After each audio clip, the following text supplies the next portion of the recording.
ॐ भूर्भुवः स्वः तत्सवितुर्वरेण्यं भर्गो देवस्य धीमहि धियो यो नः प्रचोदयात्।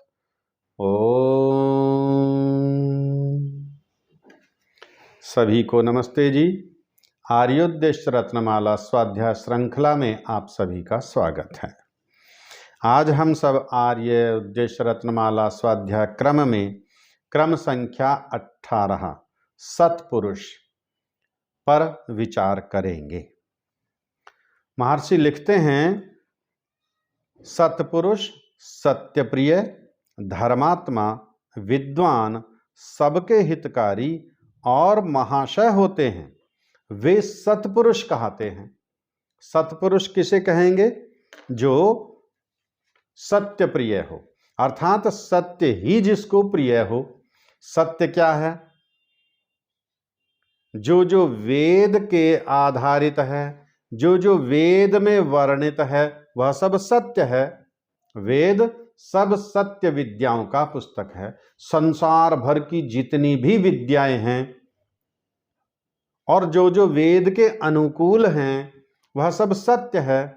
और जो उसे प्रिय हो, जो उसे स्वीकार करता हो, अर्थात जो वेद की आज्ञा का पालन करता है, जो वेद के अनुकूल अपनी दिनचर्या को चलाता है, वही सत्य प्रिय कहलाता है। वह कभी मिथ्या भाषण नहीं करता। अपने लोभ के लिए, स्वार्थ के लिए, लालच के लिए, डर के कारण, भय के कारण, किसी भी कारण से वह सत्य को नहीं छोड़ता। सत्य उसको प्रिय ही रहता है, इसलिए उसको कहते हैं सत्य प्रिय। और जो सत्य प्रिय है वही सत्पुरुष कहलाता है। दूसरा, धर्मात्मा। दूसरा गुण सत्पुरुष का धर्मात्मा। अब धर्म क्या है? वेद की आज्ञा का पालन करना धर्म है। अपना कर्तव्य कर्म करना धर्म है। और कर्तव्य की व्याख्या कौन करेगा, कर्तव्य की परिभाषा कौन करेगा? वह वेद मार्गदर्शन करेगा। किस प्रकार का कर्म करना है? अनुव्रतः पितुः पुत्रो मात्रा भवति सन्मनः कुर्वन्नेवेह कर्माणि जिजीविक्षेक्षतं समः अक्षयैर्मा दिव्यः।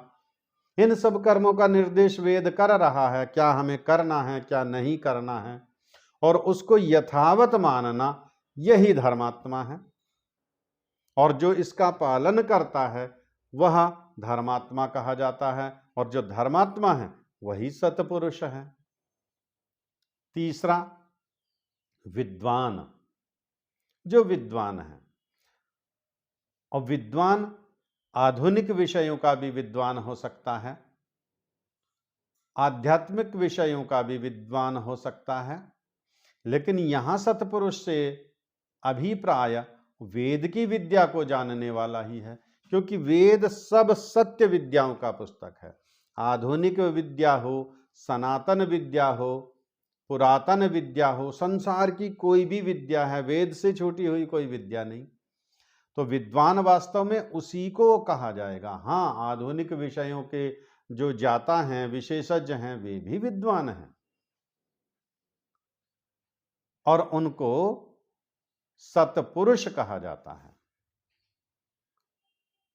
और सबके हितकारी, जो सर्वहित करना जानता है, जो सर्वहित करने के लिए ही अपना जीवन लगाए रखता है, वो किसी का अहित नहीं करता, वो किसी के साथ छल कपट झूठ फरेब नहीं करता, उसका नाम सत्पुरुष है। और महाशय, जो महाशय होते हैं, महाशय सामान्य रूप में कह देते हैं। गांव में एक जो व्यक्ति है उसको एक उपाधि दे दी, महाशय जी की, महाशय जी की, महाशय जी, ये महाशय जी हैं, ये महाशय जी हैं। वास्तव में ये उपाधि ऐसे व्यक्ति को दी जाती थी जो व्यक्ति समाज के कार्यों में बढ़ चढ़ करके हिस्सा लेता था, वो सबका हित करता था, उसका लक्ष्य परोपकार करना था, उसका लक्ष्य महान होता था, स्वार्थ के लिए कार्य नहीं करता। और जिसका आशय अर्थात उद्देश्य महान है, वही महाशय है। और मनुष्य जीवन का सर्वोत्तम लक्ष्य केवल मोक्ष की प्राप्ति है। इससे महान लक्ष्य तो कोई हो ही नहीं सकता।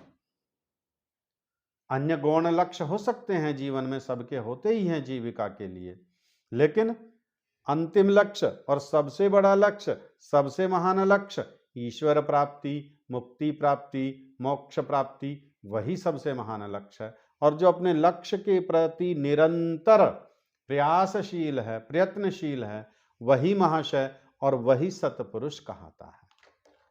इसका नाम सतपुरुष है। श्रद्धेय आचार्य परमदेव मीमांसक जी व्याख्या करते हैं इस सतपुरुष की। सत्य ही जिनको प्रिय है, जो धर्म का पालन करते हैं, वेदों के जानकार हैं, वही विद्वान कहलाते हैं और सबका हित करने वाले हैं, किसी के साथ छल कपट झूठ फरेब नहीं। जिनका विचार उच्च होता है, जिनका उद्देश्य महान होता है, बड़ा होता है, लक्ष्य बड़ा होता है, और जिनका उद्देश्य मोक्षगामी होता है, जो मुक्ति दिलाने वाला होता है, स्वयं के लिए भी और अन्यों के लिए भी, केवल अपने लिए नहीं, वो प्रयत्नशील रहते हैं, सभी को लेकर के चलेंगे मुक्ति में, सभी का दुख दूर करेंगे, वे सतपुरुष कहलाते हैं। ऐसा व्यक्ति ही सतपुरुष कहलाता है। सभी का बहुत बहुत धन्यवाद। सभी को नमस्ते जी।